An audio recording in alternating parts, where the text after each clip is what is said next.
Students, good morning. Welcome to APN online classes. Myself Sandeep Kumar, your computer teacher. Let's start today computer science class.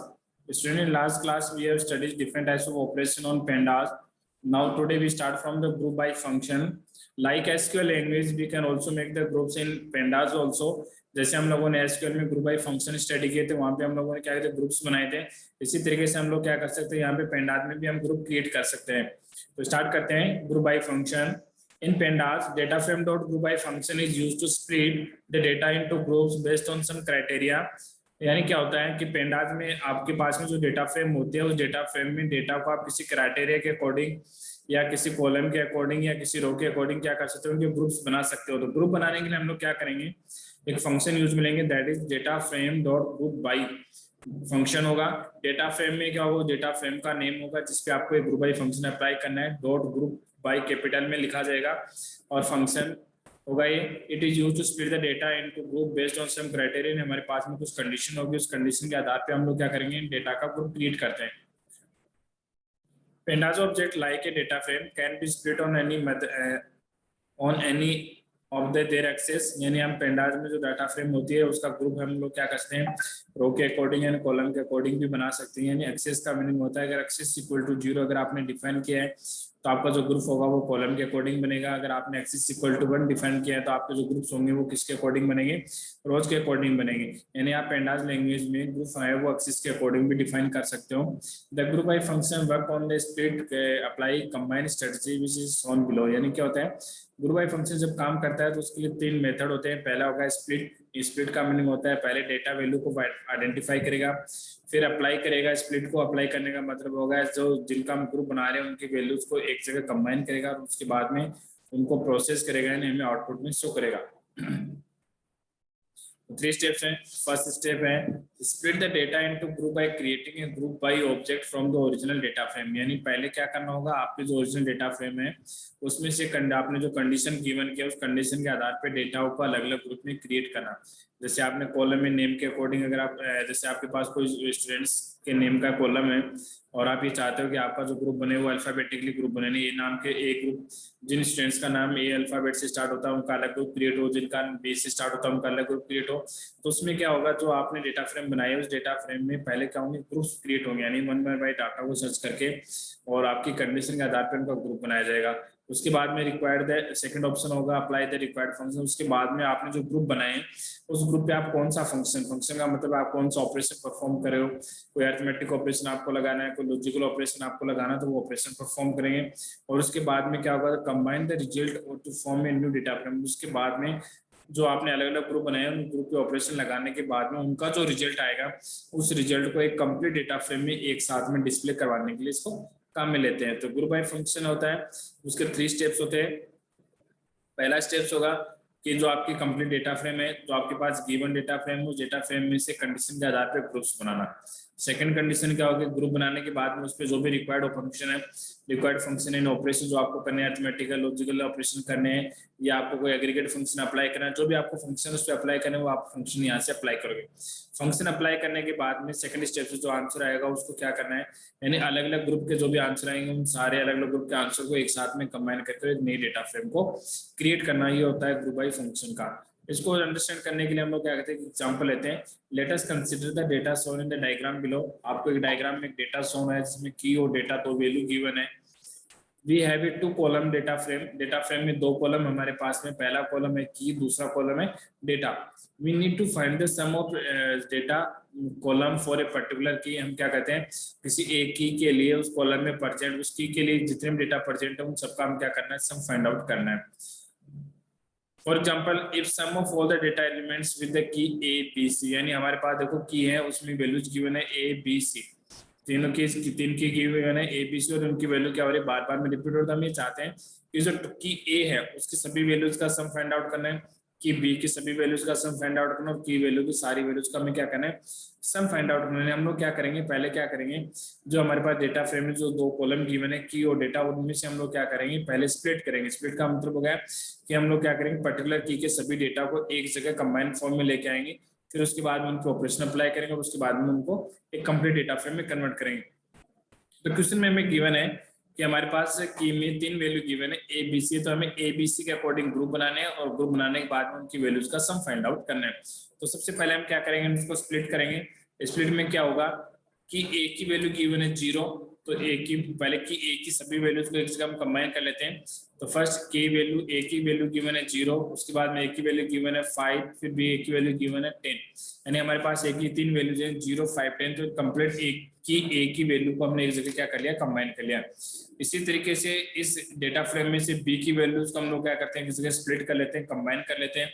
उसी तरीके से value C को हम जगह split कर लिया, कंबाइन कर लिया। उसके बाद में हमें इसने कहा है कि आपको सम फाइंड आउट करना है, तो हम लोग क्या करेंगे, इस पे अपना सम ऑपरेशन अप्लाई कर देंगे। सम ऑपरेशन अप्लाई करने के बाद में जो आंसर होगा वो एक कंप्लीट एक डेटा फ्रेम में आएगा। तो कंप्लीट जो स्प्लिट की है, जो कि ए है, उसका जो कंप्लीट आंसर क्या आ रहा है, सम ऑपरेशन अप्लाई करेंगे तो आ गया 0 + 5 + 10 दैट इज 15।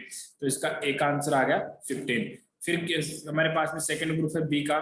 बी का आंसर क्या आ रहा है, 5 + 10 + 15 यानी 5, 10, 25 + 5 दैट इज 30। बी का आंसर आ गया 30। और सी का आंसर ये हमारे पास आएगा 10 + 15 + 20 दैट इज 45। अब हमारे पास में 3 की थी ए बी सी, तीनों का हमने अलग अलग आंसर फाइंड आउट कर लिया। तीनों के आंसर को हम लोग क्या करते हैं, सिंगल डेटा फ्रेम में कन्वर्ट कर देंगे। सिंगल डेटा फ्रेम में हम क्या करेंगे, कंबाइन करेंगे। जो हमारे पास लास्ट जो डेटा फ्रेम है, ये जो डेटा फ्रेम हमारे पास आ रही है वो क्या है, एक कंबाइंड डेटा फ्रेम है। यानी हमने क्या कर दिया कि इन सभी डेटा को, डेटा फ्रेम के सभी डेटा को पहले ग्रुप में क्रिएट किया, उनकी वैल्यू के अकॉर्डिंग गिवन कंडीशन के आधार पर उनका ग्रुप बना दिया। ग्रुप बनाने के बाद में उनको जो भी हमें मैथमेटिकल या जो भी ऑपरेशन हमें अप्लाई या जो फंक्शन हमें लगाना है वो फंक्शन हमने अप्लाई किया। उसके बाद में इन 3 अलग अलग ग्रुप्स का जो आंसर आएगा उसको एक सिंगल डेटा फ्रेम में कन्वर्ट कर दिया। ये होता है ग्रुप बाय फंक्शन। ओके, अब हम इसको प्रोग्रामिंग के लिए कैसे परफॉर्म करेंगे, ये तो हमारा थ्योरेटिकली था। प्रोग्राम में हम इसको कैसे परफॉर्म करते हैं, तो उसके लिए क्या करते हैं, सबसे पहले क्वेश्चन गिवन है कि एक डेटा फ्रेम बनानी है ग्रुप बाय नेम के according. Create a group by name of students from the data frame DF. जो हमारे पास में डीएफ डेटा फ्रेम थी उसमें हम क्या करेंगे, स्टूडेंट्स का नेम के अकॉर्डिंग ग्रुप बनाने हैं। तो मैंने क्या एक वेरिएबल है जीवन, जो क्या करेगा, नई जो डाटा फ्रेम होगी, जो आंसर जो डाटा फ्रेम आंसर कंटेन करेगा उसको, उसकी वैल्यू को कंटेन करेगा। तो जीवन होगी मेरी आंसर की data frame equal to DF. DF data frame पहले से ऑलरेडी हमारे पास बनी हुई है, जो हमने चैप्टर के स्टार्टिंग में जब केस स्टडी किया था, तो उस केस स्टडी में हमारे पास में क्या थी, डीएफ डेटा फ्रेम थी। ठीक है, तो GF equal to DF dot group by किसके अकॉर्डिंग हमें ग्रुप बनाना है, नेम्स के अकॉर्डिंग ग्रुप बनाना है। तो जो हमारी फर्स्ट डेटा फ्रेम जो उसमें क्या होगा, नेम के अकॉर्डिंग यहाँ पे ग्रुप बनेगा। और इसको हम क्या करेंगे, इसको प्रिंट करवा देंगे, जीवन प्रिंट जीवन डॉट फर्स्ट। यानी हमने क्या करें, इसका जो फर्स्ट ग्रुप होगा, यानी 3 ग्रुप बनेंगे यहाँ पे। पहला ग्रुप बनेगा यूनिट टेस्ट फर्स्ट का, दूसरा ग्रुप बनेगा यूनिट टेस्ट सेकंड का, तीसरा ग्रुप बनेगा यूनिट टेस्ट थर्ड का। तो हम लोग क्या करें, इनको प्रिंट करवा सकते हैं, या तो आप कंप्लीट डेटा फ्रेम को एक साथ में प्रिंट करवाओगे, तब आप लिखोगे प्रिंट ब्रैकेट में जीवन। और अगर आपको उस डेटा फ्रेम का किसी पर्टिकुलर पोर्शन को प्रिंट करवाना है, आप फर्स्ट पार्ट को प्रिंट करवाना चाहते हैं, आप लिखोगे जीवन डॉट फर्स्ट। आपको सेकंड का प्रिंट करवाना था, आप लिखोगे जीवन डॉट सेकंड फंक्शन। और अगर आपको कंप्लीट एक साथ में प्रिंट करवाने तो आप लिखोगे प्रिंट जीवन। तो यहाँ से हम क्या करें, इसकी डेटा फ्रेम को प्रिंट करवाएंगे। जब प्रिंट करवाएंगे तो हमारे पास क्या होगी, जो कंप्लीट डेटा फ्रेम होगी वो इस तरीके से सॉर्टेड फॉर्म में हमारे पास होगी। देखो इसमें क्या हो गया कि पहला ए नेम से S3 स्टूडेंट था, तो उसके complete data unit test first के डेटा, उसके बाद में यूनिट टेस्ट सेकंड के डेटा डिस्प्ले होंगे, फिर उसके बाद में यूनिट टेस्ट थर्ड के डेटा होंगे। तो ये क्या हो गया, ग्रुप बाय नेम हो गया। उसी तरीके से उसके बाद में सेकंड स्टूडेंट था हमारे पास में मिस्टी, तो मिस्टी के तीनों टेस्ट के डेटा प्रिंट हो गए। उसके बाद में हमारे पास नेक्स्ट स्टूडेंट था रमन इन सॉर्टेड फॉर्म में, तो उसके डेटा प्रिंट हो गए। और उसके बाद में लास्ट जुए, तो उसके डेटा प्रिंट हो गए। तो ये होता है ग्रुप बाय फंक्शन। यानी ग्रुप बाय फंक्शन का हम क्या काम में लेंगे, डेटा फ्रेम में किसी पर्टिकुलर कंडीशन के आधार पे उनका क्या करना है, हमें ग्रुप बनाना है। तो ग्रुप बनाने के लिए हम लोग क्या करते हैं, ग्रुप बाय फंक्शन को यूज में लेते हैं। ओके स्टूडेंट, इसको अप्लाई करने का मेथड क्या होगा, डेटा फ्रेम का नेम डॉट कैपिटल में ग्रुप बाय फंक्शन लिखोगे। अगर उसके ग्रुप बाय फंक्शन में अगर आपको पैरामीटर पास करवाना है, पैरामीटर पास करवाने का मतलब अगर आपको कॉलम पे अप्लाई करना है तो बाय डिफॉल्ट ये कॉलम पे अप्लाई होता है। और अगर आपको रो पे अप्लाई करना है तो आप लिखोगे एक्सिस इक्वल टू 1, और अगर कॉलम पे अप्लाई करना है तो आप लिखोगे एक्सिस इक्वल टू 0। ठीक है, नेक्स्ट है नेक्स्ट इंपॉर्टेंट थिंग्स है aggregate is a procession in which the aggregate function is applied on each group by. यानी हम लोग क्या कर सकते हैं, ग्रुप बाय के अंदर एग्रीगेट फंक्शन को भी अप्लाई कर सकते हैं। यानी अगर आपको एग्रीगेट फंक्शन अप्लाई करने हैं कि आप चाहते हो कि जो आपने ग्रुप बाय वैल्यू जो कंटेंट जो वैल्यूज का ग्रुप आपने बनाया उस पर आपको एग्रीगेट फंक्शन भी अप्लाई करने, आप जो भी मैथमेटिकल ऑपरेशन यहाँ पे अप्लाई करना चाहते हो तो उसके लिए आप क्या कर सकते हो, यहाँ पे ग्रुप बाय फंक्शन को भी अप्लाई कर सकते हो। तो aggregation is a process in which an aggregate function is applied on each group by function. It returns single aggregated statistical value corresponding to each group. जब आप एग्रीगेट फंक्शन अप्लाई करोगे तो उस कंप्लीट ग्रुप का आपके पास एक single answer होगा और वो सिंगल आंसर क्या होगा, एग्रीगेट वैल्यू यानी इंटीजर वैल्यू में आएगा, यानी जो आंसर होगा वो एक एग्जैक्ट वैल्यू में आपके पास में से होगा, इसलिए इनको बोलते हैं एग्रीगेट फंक्शन। एग्रीगेट फंक्शन क्या करते हैं, जो भी आंसर होता है वो एक सिंगल आंसर कंटेन करेंगे, वो क्या होगा, एग्रीगेट आंसर होगा, यानी एग्जैक्ट आंसर होगा उस कॉलम का जिसपे उसको अप्लाई किया गया है। It can be used to apply multiple function over an axis, यानी हम लोग क्या करते हैं, एक्सिस का मतलब एक रो या कॉलम पे हम क्या करते हैं, मल्टीपल एग्रीगेट फंक्शन को एक साथ में भी अप्लाई कर सकते हैं, सिंगल एग्रीगेट फंक्शन को भी अप्लाई कर सकते हैं। By default function are applied over columns. जब हम एक्सिस वैल्यू को डिफाइन नहीं करते हैं, एक्सिस इक्वल टू 0 या 1 हम डिफाइन नहीं करते, तो उस कंडीशन में क्या होता है कि जो हमारे जितने भी एग्रीगेट फंक्शन होंगे वो पहले किस पे अप्लाई होंगे, कॉलम पे होते हैं, बाय डिफॉल्ट ऑटोमेटिकली होता है। Aggregation can be performed using AGG function और aggregate function, यानी आप किसी भी डेटा फ्रेम में ग्रुप बाय में अगर आप कोई भी एग्रीगेट फंक्शन आप अप्लाई करोगे तो उसके लिए आपको क्या करना है, या तो AGG लिखोगे या आपको एग्रीगेट फंक्शन को लिखना है। ओके जन, तो अब स्टडी करते हैं। एग्जांपल है हमारे पास में, calculating average marks is scored by all the students in each subject for unit test first. हम क्या करते हैं कि जो यूनिट टेस्ट फर्स्ट है उसमें जिन जिन स्टूडेंट ने पार्टिसिपेट किया है उनके सभी सब्जेक्ट्स के मार्क्स का एवरेज फाइंड आउट करना है कि उनको एवरेज मार्क्स कितने मिले। तो उसके लिए हमें क्या करना होगा, सबसे पहले जो हमारी डेटा फ्रेम थी उसमें यूनिट टेस्ट फर्स्ट के डेटा को फिल्टर करना है। फिल्टर करने के बाद में हम लोग क्या करेंगे, उस पर एवरेज फंक्शन लगाएंगे यानी मीन फाइंड आउट करेंगे। तो उसके लिए हम लिखेंगे हमारे पास में जो डेटा फ्रेम थी वो डीएफ थी, DF data frame dot group by unit test, यानी हम लोगों ने कंडीशन लगा दी कि जो डीएफ डेटा फ्रेम हमारी कंप्लीट डेटा फ्रेम थी उसको हमने ग्रुप बना दिया, किसके अकॉर्डिंग बना दिया, यूनिट टेस्ट के अकॉर्डिंग बना दिया। क्योंकि हमें क्या करना है, क्वेश्चन में इसने कहा है कि calculate average marks scored by all student in each subject for unit test, यानी हमें ईच यूनिट टेस्ट का यानी unit test first second third तीनों के क्या करने हैं, एवरेज मार्क्स निकालने हर सब्जेक्ट के। तो हम क्या करेंगे, यहाँ से ग्रुप बना देंगे ग्रुप बाय यूनिट टेस्ट के अकॉर्डिंग। तो डीएफ हमारी स्टार्टिंग डेटा फ्रेम थी जो हमारी केस स्टडी डेटा फ्रेम है, तो डीएफ डॉट ग्रुप बाय किसके अकॉर्डिंग ग्रुप बनाना है, यूनिट टेस्ट के अकॉर्डिंग, डॉट एग्रीगेट मीन, यानी हमें क्या करना है, उनका एवरेज फाइंड आउट करना है यानी उसका मीन फाइंड आउट करना है। तो इसके लिए हमने लिखा DF dot group bye bracket में ग्रुप बना रहे हैं यूनिट टेस्ट के according UT dot aggregate mean, ये फंक्शन हमने यहाँ पे क्या कर दिया, अप्लाई कर दिया। तो इस फंक्शन की सहायता से क्या होगा कि आप क्या करोगे, यहाँ से जो आपकी डेटा फ्रेम आएगी वो यूनिट टेस्ट के अकॉर्डिंग तो उसका ग्रुप बनेगा और जो आंसर होगा वो किसका होगा, उनका मीन यानी उनके एवरेज वैल्यू कंटेन करेगा। जब इस डीएफ डेटा फ्रेम को हम प्रिंट करवाएंगे तब हमारे पास में आएंगे पहले यूनिट टेस्ट फर्स्ट के मार्क्स होंगे, तो ये पहले रो होगी वो यूनिट टेस्ट फर्स्ट के हर सब्जेक्ट के एवरेज मार्क्स को कंटेन करेगी। उसके बाद में यूनिट टेस्ट सेकंड रो आएगी, वो यूनिट टेस्ट सेकंड के एवरेज मार्क्स को कंटेन करेगी।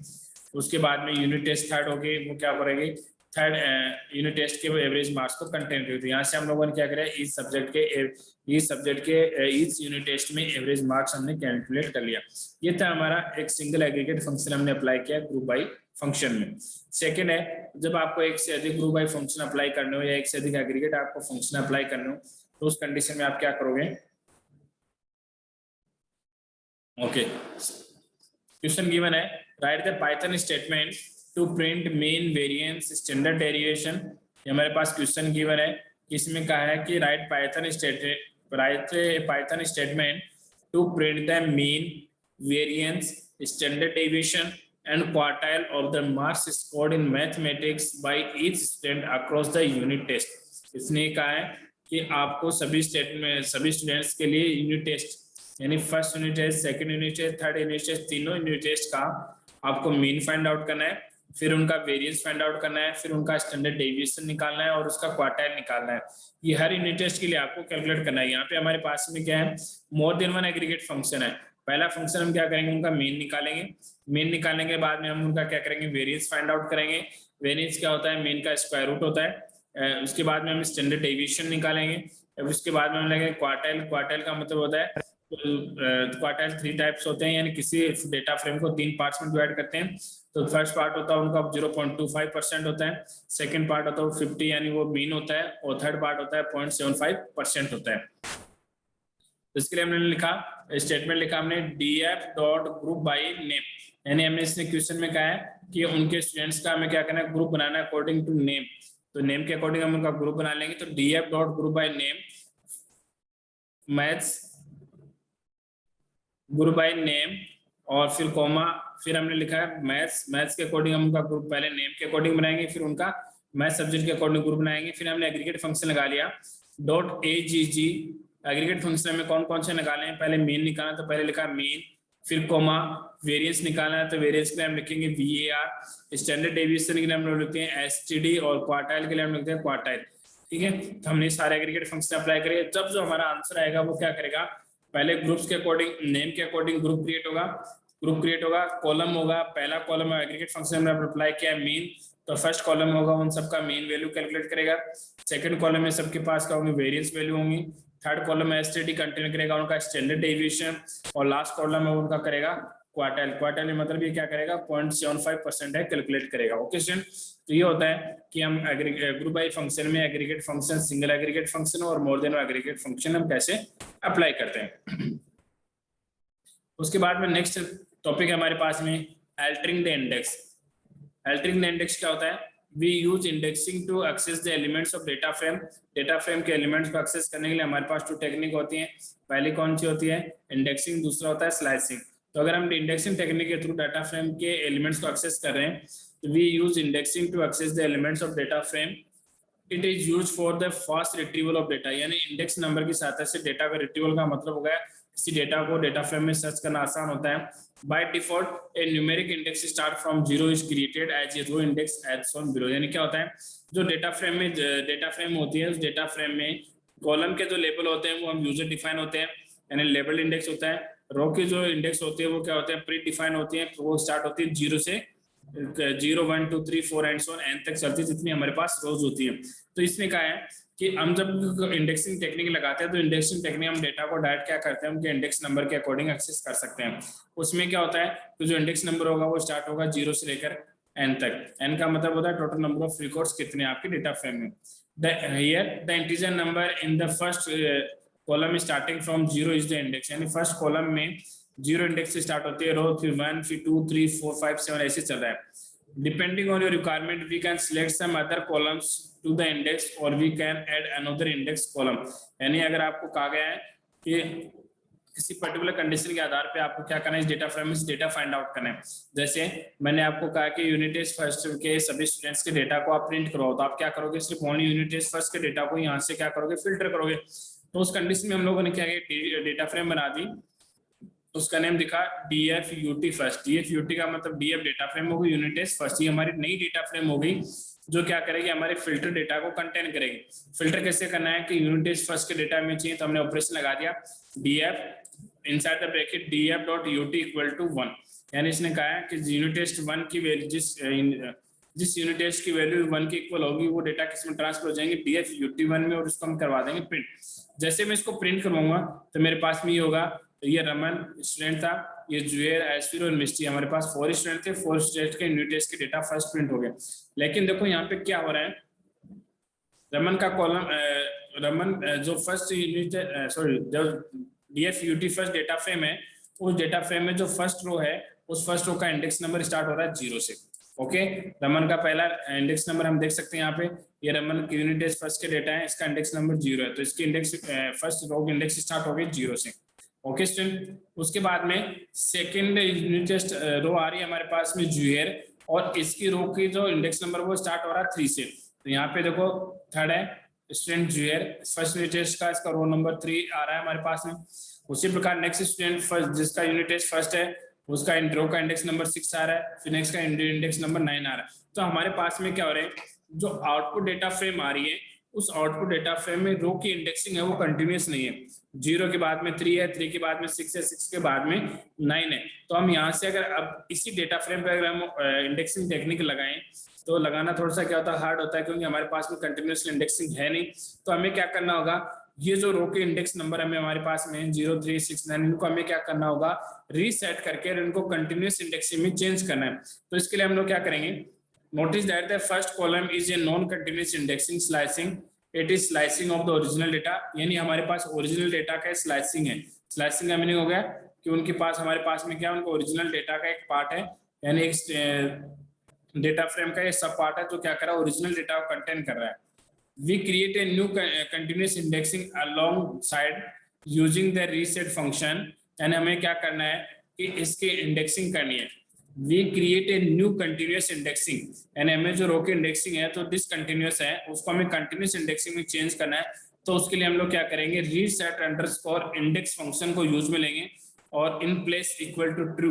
इन प्लेस का मतलब होगा कि इनको कंटिन्यूस ऑर्डर में करना है। अगर in place equal to false लिखा हो तो इसका मतलब होगा ये कंटिन्यूस ऑर्डर में नहीं रहेंगे, जो ओरिजिनल डेटा है उसी के अकॉर्डिंग इनकी इंडेक्स नंबर रहेगी। तो इंडेक्स नंबर को चेंज करना है तो हम लोग यहाँ पे फंक्शन काम में लेंगे रीसेट अंडरस्कोर इंडेक्स, और इसके ब्रैकेट में पैरामीटर पास करवाएंगे in place equal to true.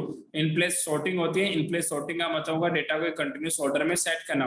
तो कंटिन्यूस ऑर्डर का मतलब होगा 0 के बाद में 1 फिर 2 फिर 3 एंड सो ऑन एन तक चलेगा, जितने हमारे पास में डेटा होंगे या जितने हमारे पास डेटा फ्रेम में रोज होंगी।